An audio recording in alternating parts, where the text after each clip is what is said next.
Hello, good morning. कैसे हो आप लोग? So welcome to all my dear viewers on my YouTube channel. So हम लोग बात कर रहे हैं, किसकी बात कर रहे हैं? सुनना मेरी बात को ध्यान से। आज का जो टॉपिक है दैट इज गॉस लॉ। हमने कर लिया था, गॉस लॉ की प्रूफ कर लिया था, फिर यूनिफॉर्म चार्ज डिस्ट्रीब्यूशन कर लिया था, फिर उसके बाद में हम लोग अब आए हैं एप्लीकेशंस ऑफ गॉस लॉ। ठीक है कि गॉस लॉ की एप्लीकेशंस क्या क्या है। ठीक है, तो हमें according to the point of view of board, ये वाला लेक्चर सिर्फ बोर्ड के पॉइंट ऑफ व्यू से इंपॉर्टेंट है, बोर्ड सीबीएसई आरबीएसई और अदर स्टेट बोर्ड्स। ठीक है, तो सबसे पहली बात है कि गॉस लॉ की एप्लीकेशंस क्या क्या है। What are the applications of Gauss law? और गॉस लॉ का यूज करके हम लोग इलेक्ट्रिक फील्ड इंटेंसिटी को कैसे कैलकुलेट करते हैं। ओके, सो यहाँ पे जो भी करवाने वाला हूँ उसका बेसिक सा फंडा समझ लो सबसे पहले कि करना क्या है, क्योंकि हमें हार्ड वर्क नहीं करना है, हमें स्मार्ट वर्क करना है। ठीक है, तो सबसे पहले इलेक्ट्रिक फील्ड इंटेंसिटी की अगर मैं बात करता हूँ तो फ्लक्स जो होता है वो इलेक्ट्रिक फील्ड इंटेंसिटी से इस तरह से दिया जाता है E डॉट डी एस। एक फॉर्मूला हमने ये वाला पढ़ रखा है फ्लक्स का। ठीक है, और अकॉर्डिंग टू गॉस लॉ ये दिया जाता है Q upon epsilon naught, where Q is the charge enclosed in Gaussian surface. Q क्या होगा? Charge enclosed by Gaussian surface, by Gaussian surface. Is that clear? Okay. और ये चार्ज कैसा होगा? ये नेट चार्ज होगा, net charge enclosed by Gaussian surface. तो भाई हमारे पास दो फॉर्मूले हैं, phi equals to E dot ds। अब सारे के सारी एप्लीकेशंस जो है उसमें हमें दो बातें करनी है। हमें कैलकुलेट क्या करना है? हमें इलेक्ट्रिक फील्ड इंटेंसिटी को कैलकुलेट करना है। ठीक है, हम जानते क्या है? हम दो फॉर्मूले जानते हैं। तो क्या बेसिकली मैं यहाँ से भी फ्लक्स निकाल रहा हूँ, यहाँ से भी फ्लक्स निकाल रहा हूँ, बट निकलेगा तो बराबर ही ना, क्योंकि टर्म तो एक ही है। ठीक है, तो क्या मैं इसको ऐसे कर सकता हूँ? E dot D S is equals to Q upon epsilon naught. Is that clear? और from here we can calculate electric field intensity very easily. Is that clear? Okay, so this is the key feature. This is the key feature of what I'm just going to do in the next 6 derivations. Okay, तो 6 derivation है। 6 derivation में से बहुत ज्यादा probability होती है कि आपके एग्जाम के अंदर में बिल्कुल आए ही आए। ओके, सो इस पे बात करते हैं। सो लेट्स टॉक ऑन दिस। की फीचर यही है। मैं सारे के सारे अगर आप ध्यान से देखोगे तो मैं सबके अंदर में सारे के सारे जितने भी डेरिवेशन करूंगा सब में यही चीज करता नजर आऊंगा। ठीक है, इसलिए मैंने पहले ही इस वाली चीज को बता दी है। अब हाईलाइट आपका खुद का काम है करना। ठीक है, तो कैसे आप करते हैं देखते हैं आगे। ठीक है, कैसे अपन इस वाली चीज को यूज करते हैं। तो सबसे पहले हम लोग पढ़ क्या रहे हैं? हम लोग पढ़ रहे हैं भाई एप्लीकेशंस ऑफ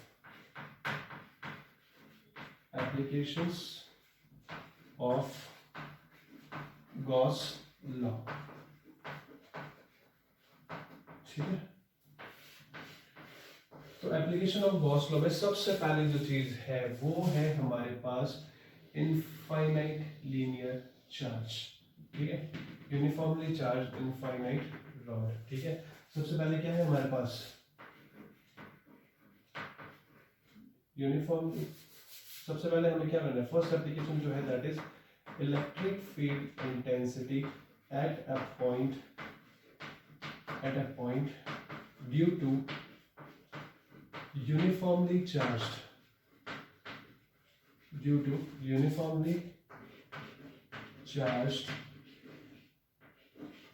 rod। ठीक है, due to uniformly charge rod. ठीक है, रॉड भी कैसी है? Infinite rod. ठीक है, ये हमें करना है electric field intensity at a point due to uniformly charge infinite rod. अब मैंने बोल दिया भाई ये यूनिफॉर्मली चार्ज इनफाइनाइट रॉड है, इससे मुझे इतनी डिस्टेंस पे, ठीक है, d डिस्टेंस पे मुझे क्या चाहिए? ये d डिस्टेंस है, इस वाले d डिस्टेंस पे मुझे इलेक्ट्रिक फील्ड इंटेंसिटी की वैल्यू पता करनी है। ठीक है, और प्रोवाइडेड क्या है? प्रोवाइडेड ये है कि ये इनफाइनाइट लीनियर चार्ज है, तो ऑब्वियसली बात है इसकी linear charge density delta lambda coulomb पर मीटर दे रखी है। Is that clear? तो सबसे पहले इलेक्ट्रिक फील्ड इंटेंसिटी के बारे में हमें जानना चाहिए कि electric field intensity is a vector quantity. बिल्कुल ऑब्वियसली वेक्टर क्वांटिटी है, यस और नो?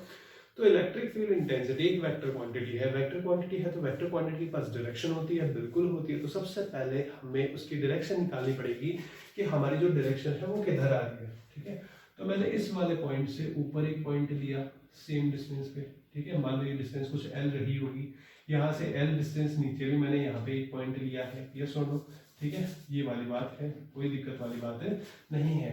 यहाँ पे ये स्मॉल डिस्टेंस है तो क्या यहाँ पे डी क्यू चार्ज रहेगा, बिल्कुल सही बात है, डी क्यू चार्ज रहेगा।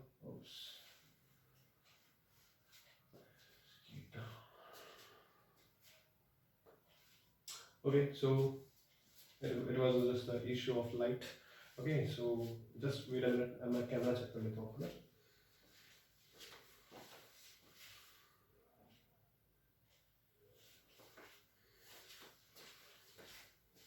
ओके, कैमरा वर्क कर रहा है, देखो ध्यान से। Electric field intensity at a point due to uniformly charge infinite rod. देखो भाई बड़े बड़े चैनल्स पे छोटी छोटी बातें होती रहती है, लाइट आती जाती रहती है, कोई फर्क नहीं पड़ता, ठीक है, बट स्टिल क्या नाम, जस्ट एक ब्लैक ब्लैक समय को लगा जादू हो गया है ना, क्या पता किसी ने काला जादू कर दिया हो, तो मुझे तो कोई नहीं है ना।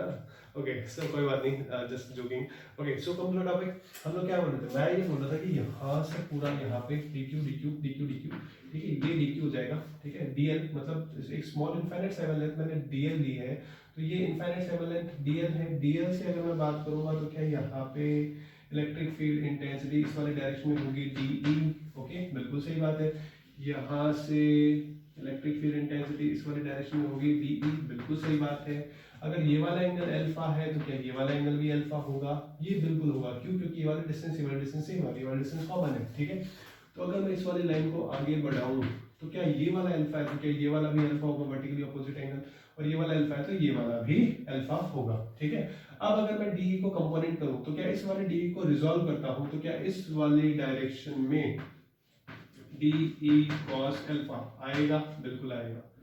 इस वाले डायरेक्शन में डी ई साइन अल्फा आएगा, बिल्कुल आएगा।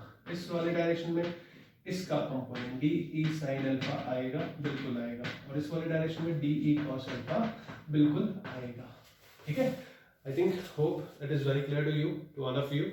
Okay, so this is the thing, d cos alpha, d cos alpha, d sin alpha, d sin alpha. Okay, अब मैंने क्या किया, मैंने इसको क्रॉस कर दिया क्योंकि ये d e sin alpha ने d e sin alpha को कैंसिल आउट कर दिया। अच्छा जी, कैंसिल आउट कर दिया, बहुत खुशी की बात है, बहुत बढ़िया बात है, ठीक है, ये कैंसिल आउट कर दिया है ना। अब यहाँ पे d cos alpha, तो एक बात बताओ, जब वर्टिकल कंपोनेंट कैंसिल आउट हो रहे हैं और ये वाले हॉरिजॉन्टल कंपोनेंट ही आ रहे हैं, तो क्या मैं ये बोल सकता हूँ कि अगर एक इनफाइनाइट लीनियर रॉड रहेगी तो क्या इसकी वजह से किसी भी पॉइंट पर यहाँ पे इलेक्ट्रिक फील्ड की इंटेंसिटी क्या इसी डायरेक्शन में रहने वाली है, बिल्कुल सही बात है भाई, लैम्डा कूलम्ब पर मीटर की अगर ये है यूनिफॉर्मली चार्ज रॉड है तो इस पे इलेक्ट्रिक फील्ड इंटेंसिटी हमेशा इस रॉड के परपेंडिकुलर रहने वाली है। तो आपको बेसिकली एग्जाम में ये प्रूव करके बताना पड़ेगा कि इलेक्ट्रिक फील्ड इंटेंसिटी जो है वो एक वेक्टर क्वांटिटी है और उसकी जो डायरेक्शन है that is in the perpendicular direction with the rod. Okay, तो रॉड के परपेंडिकुलर डायरेक्शन में इलेक्ट्रिक फील्ड इंटेंसिटी की डायरेक्शन आती है हमेशा। ओके,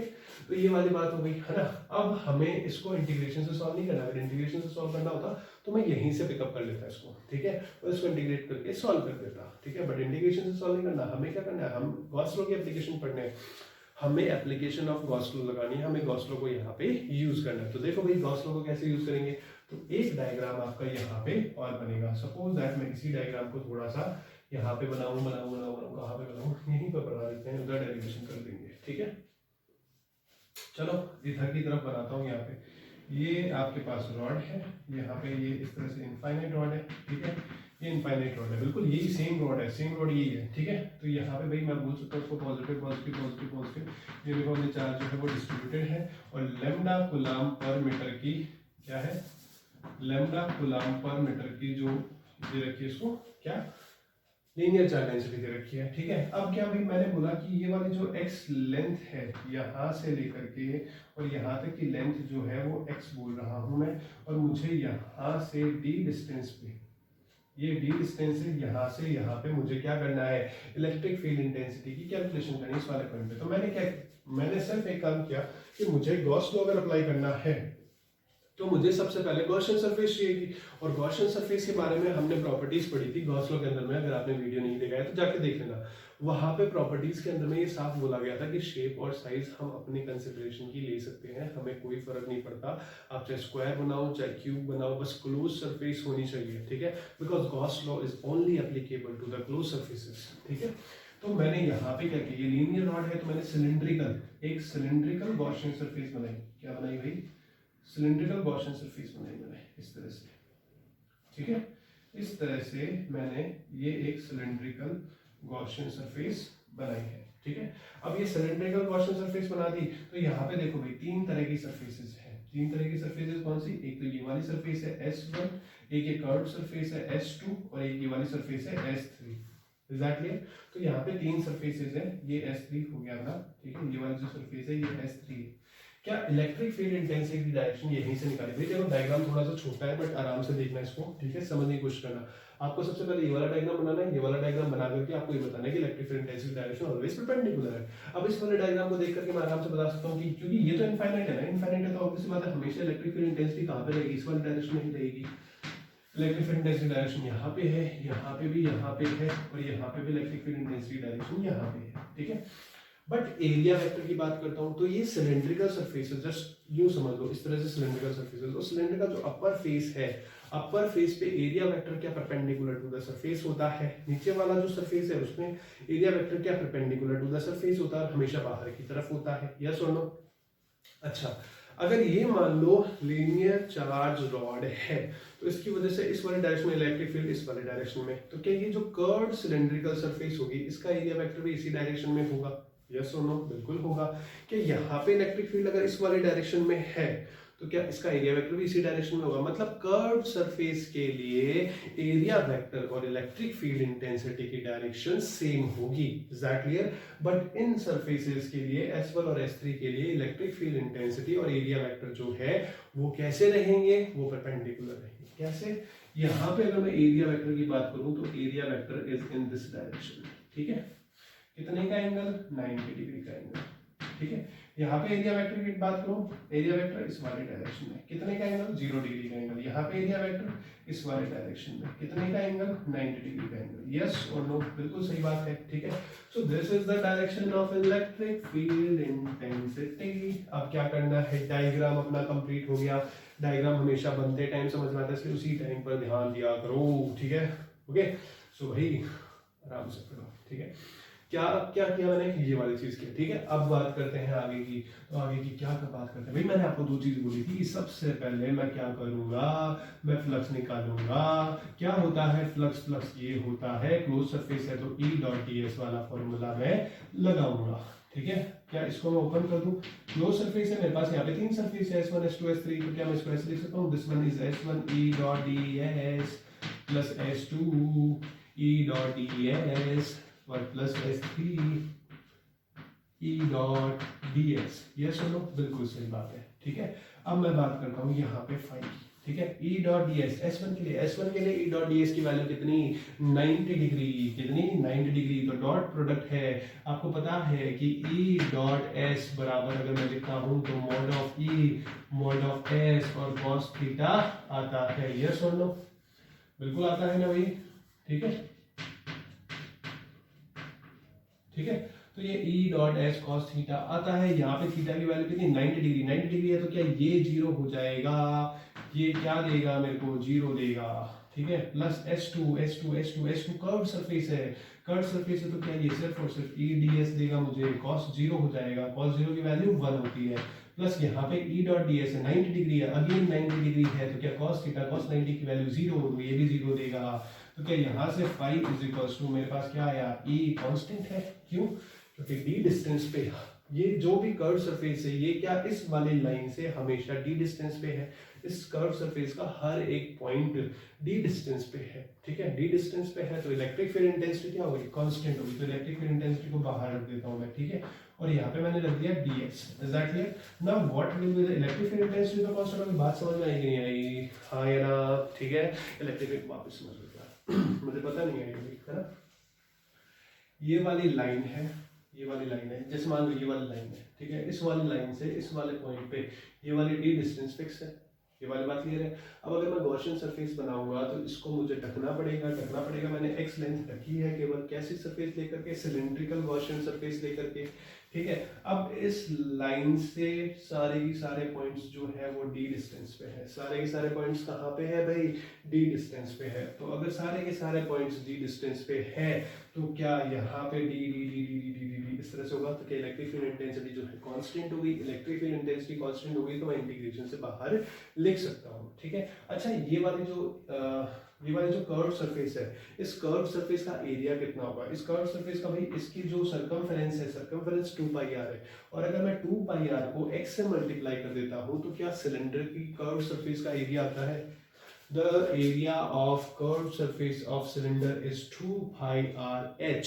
तो क्या यहाँ पे मैं e इंटीग्रेशन ऑफ ds को क्या 2 पाई d इंटू एक्स कर सकता हूँ। ये तो क्या होगी सर्कमफेरेंस 2 पाई डी, और x क्या होगी लेंथ हो गई, ठीक है। तो इस वाली गॉसियन सिलिंड्रिकल सरफेस, ये क्या है cylindrical Gaussian surface, this is cylindrical Gaussian surface, is that clear.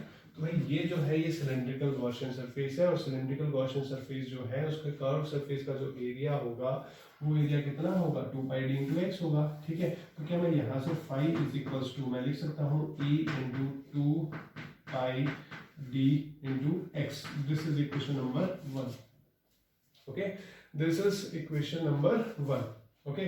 Now according to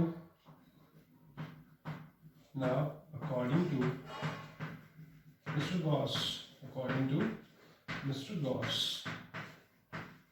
ठीक है। मिस्टर गॉस ने क्या बोला था, गॉस लॉ दिया था। गॉस लॉ क्या बोलता है, phi is equals to q upon epsilon naught, is that clear. Phi is equals to q upon epsilon naught is this thing is provided by the Mr. Gauss।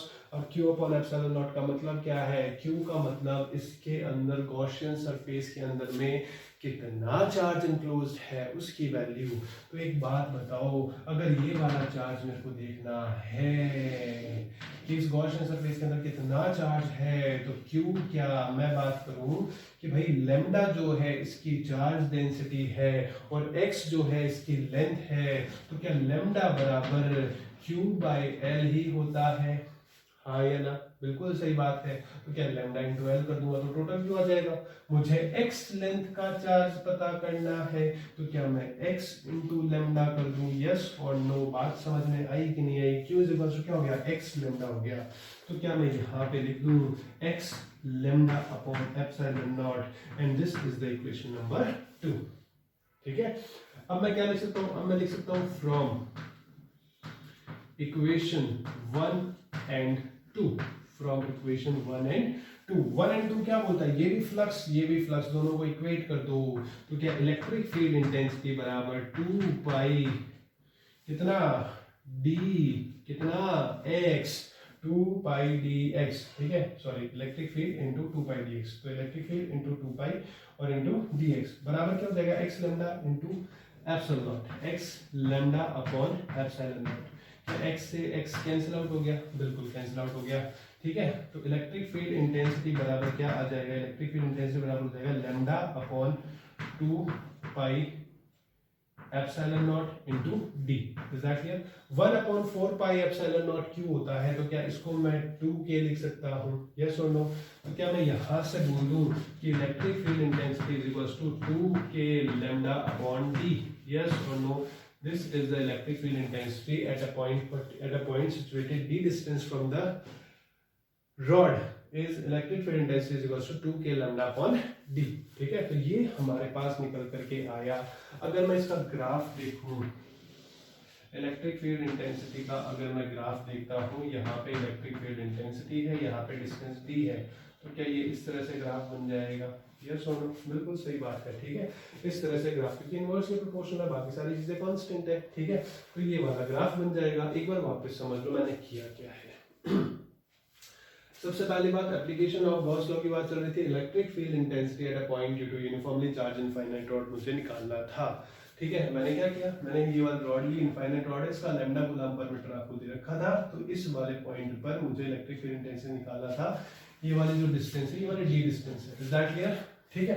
तो actual में देखा जाए तो मेरा problem जो था वो ये था, ठीक है, कि डी डिस्टेंस में मुझे इलेक्ट्रिक फील्ड इंटेंसिटी निकालना था। तो मैंने सोचा कि भाई सबसे पहले तो हम डायरेक्शन की कैलकुलेशन करते हैं।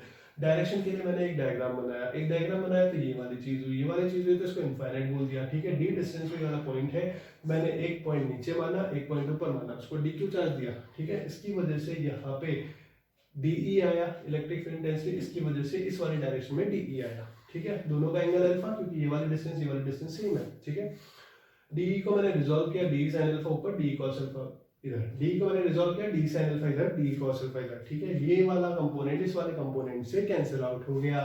ठीक है, तो क्या यहाँ पे हॉरिजॉन्टल कंपोनेंट जो है वो सारे ऐड हो गए, हॉरिजॉन्टल कंपोनेंट ऐड हो गए, तो मतलब मैं निकाल सकता हूँ कि जब भी ये वाली रॉड होगी, इसकी वजह से इलेक्ट्रिकल इंटेंसिटी इनफाइनाइट की वजह से इधर की डायरेक्शन में होगी। तो वो वाली चीज मैंने इस वाले डायग्राम में, ठीक है, इस वाले डायग्राम में लगाई है। ठीक है, इस वाले डायग्राम में लगाई है। तो मैंने क्या किया, ये रॉड है, रॉड का एक्स लेंथ मैंने दिया है। एक बार एक्स लेंथ को मैंने एक सिलेंड्रिकल गॉसियन सरफेस में कवर किया है, क्योंकि गॉस लॉ लगाने के लिए मुझे गॉसियन सरफेस, क्लोज सरफेस चाहिए। ठीक है, तो मैंने ये वाली चीज कर दी है ना। अब यहाँ पे 3 सरफेस बन रही है, S1, ये S2 कर्व सरफेस और ये S3 नीचे वाली सरफेस। ठीक है, यहाँ पे एरिया वेक्टर ऊपर के डायरेक्शन में, यहाँ पे इलेक्ट्रिक फील्ड इंटेंसिटी इस वाले डायरेक्शन में, यहाँ पे इलेक्ट्रिक फील्ड इंटेंसिटी इस वाले डायरेक्शन में, एरिया वेक्टर इस वाले डायरेक्शन में, इलेक्ट्रिक फील्ड इंटेंसिटी इस वाले डायरेक्शन में, एरिया वेक्टर नीचे की तरफ। ठीक है, अच्छा जी, बहुत बढ़िया, वाह वाह, बिल्कुल ठीक है। तो क्या यहाँ पे ये वाली चीज हुई। अब क्या मैंने यहाँ पे phi equals to integration of E dot DX ये वाली चीज सीखी थी। यहाँ पे क्लोज इंटीग्रल लगाया, तो मैंने अलग अलग सरफेसेस के लिए अलग अलग कर लिया। यहाँ पे S1 के लिए 90 डिग्री है, S3 के लिए 90 डिग्री है, S2 के लिए 0 डिग्री है, तो ये वाली चीज कर ली। बाकी रेस्ट इज द हिस्ट्री। मैंने दोनों चीजों को, मिस्टर गॉस ने बोला था कि फ्लक्स ये होता है, दोनों को इक्वेट कर दिया, इक्वेट करके सॉल्व कर लिया, 2k लैम्डा अपॉन d की वैल्यू आ गई।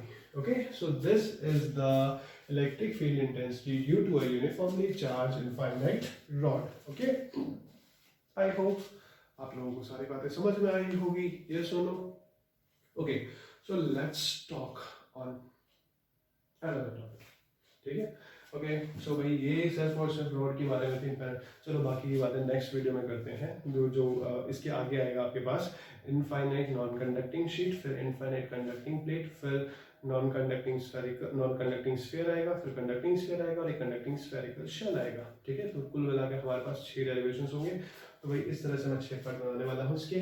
ठीक है, तो ये वाली चीज़ आराम से ढंग से बार बार देख लीजिएगा और इसका स्क्रीनशॉट लेकर के आराम से और एनालिसिस इसका कर लेना, बिकॉज इम्पॉर्टेंट है, बोर्ड में बहुत ज़्यादा इंपॉर्टेंट है, बहुत ज़्यादा प्रोबेबिलिटी रहती है इस वाले डेरिवेशन के आने की। Okay, so thank you very much, have a nice day.